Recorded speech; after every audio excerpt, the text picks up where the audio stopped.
বন্ধুরা, আপনার কি প্রায়ই হাত পা অবশ লাগে? চোখ খুলে রাখতে কষ্ট হয়? সবসময় কেমন যেন দুর্বল দুর্বল লাগে?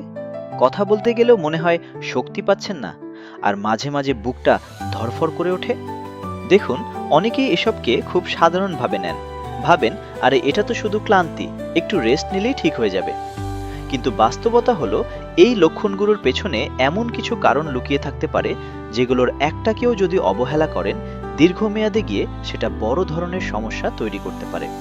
তাই আজকের ভিডিওতে আমরা বিস্তারিত জানব এমন 7টি গুরুত্বপূর্ণ কারণ সম্পর্কে, যেগুলোর কারণে এই উপসর্গগুলো দেখা দিতে পারে।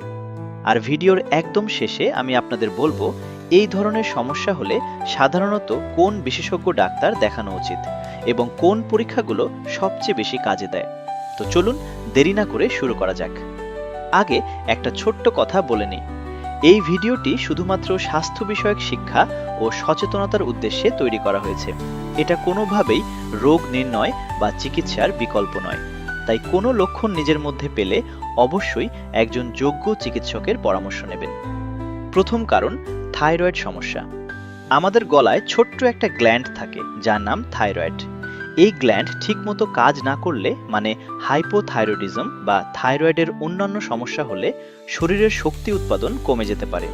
এর ফলে দেখা দিতে পারে দুর্বলতা, ঘুম ঘুম ভাব, মনোযোগ কমে যাওয়া, ওজনের পরিবর্তন আর সারাক্ষণ শরীর ক্লান্ত লাগা।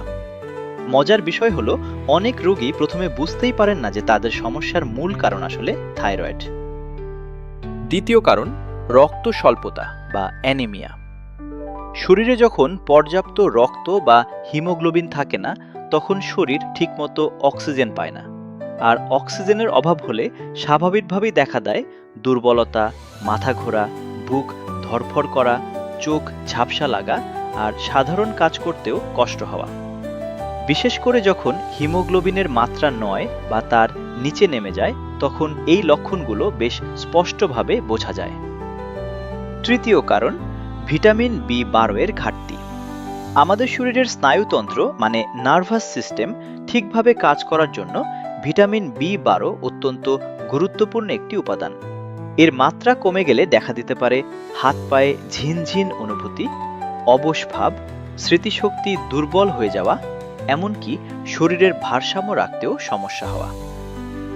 চতুর্থ কারণ, ভিটামিন ডি এর ঘাটতি। ভিটামিন ডি ডিফিসিয়েন্সি থাকলে শরীরে অনুভূত হতে পারে হাড়ে ব্যথা, পেশিতে দুর্বলতা, সারাক্ষণ ক্লান্তি আর মনে হতে পারে যেন শরীরটা পুরোপুরি ভেঙে পড়েছে। পঞ্চম কারণ, ঘুমের সমস্যা। আপনি হয়তো ভাবছেন, আমি তো প্রতিদিন 7 থেকে 8 ঘন্টা বিছানায় থাকি। কিন্তু শুধু বিছানায় থাকলেই হয় না। আসল কথা হলো গভীর ও পরিপূর্ণ ঘুম হওয়া। ঘুমের মান খারাপ হলে সারাদিন চোখ ভেঙে আসে, শরীরের শক্তি কমে যায় আর মাথা ঝিমঝিম করতে থাকে। ষষ্ঠ কারণ, মানসিক চাপ ও উদ্বেগ। আমরা অনেক সময় ভুলে যাই যে মানসিক চাপ শুধু মনের ওপর নয়, সরাসরি শরীরের ওপরও প্রভাব ফেলে। অতিরিক্ত দুশ্চিন্তা থাকলে দেখা দিতে পারে বুক ধড়ফড় করা, শরীরে দুর্বলতা, শ্বাস নিতে কষ্ট হওয়া আর মাথাটা কেমন অস্থির অস্থির লাগা।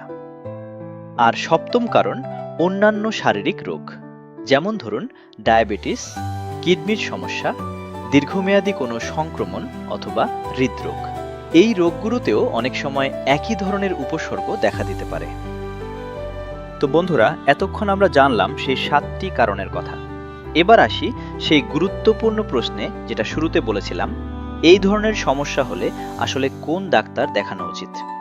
দেখুন, যদি আপনার মধ্যে থাকে দুর্বলতা, হাত পা অবশ হওয়া, চোখ ভেঙে আসা অথবা হিমোগ্লোবিন কম থাকা, তাহলে প্রথমে আপনি একজন মেডিসিন বিশেষজ্ঞ দেখাতে পারেন।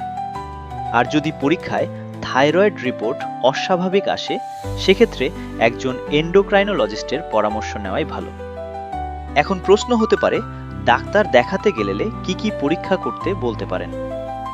সাধারণত ডাক্তারের পরামর্শ অনুযায়ী করা হয় সিবিসি, টিএসএইচ, FT4, ভিটামিন বি12, ভিটামিন ডি, ফেরিটিন আর ব্লাড সুগার পরীক্ষা। তবে কিছু পরিস্থিতি আছে যেখানে দেরি করা একদমই উচিত নয়। যদি হঠাৎ করে দেখা দেয় শ্বাসকষ্ট, বুকে তীব্র ব্যথা, অজ্ঞান হয়ে যাওয়ার মতো অনুভূতি, কথা জড়িয়ে যাওয়া অথবা হঠাৎ শরীরের কোনো অংশ অবশ হয়ে যাওয়া, তাহলে দেরি না করে সঙ্গে সঙ্গে নিকটস্থ হাসপাতালে যোগাযোগ করুন।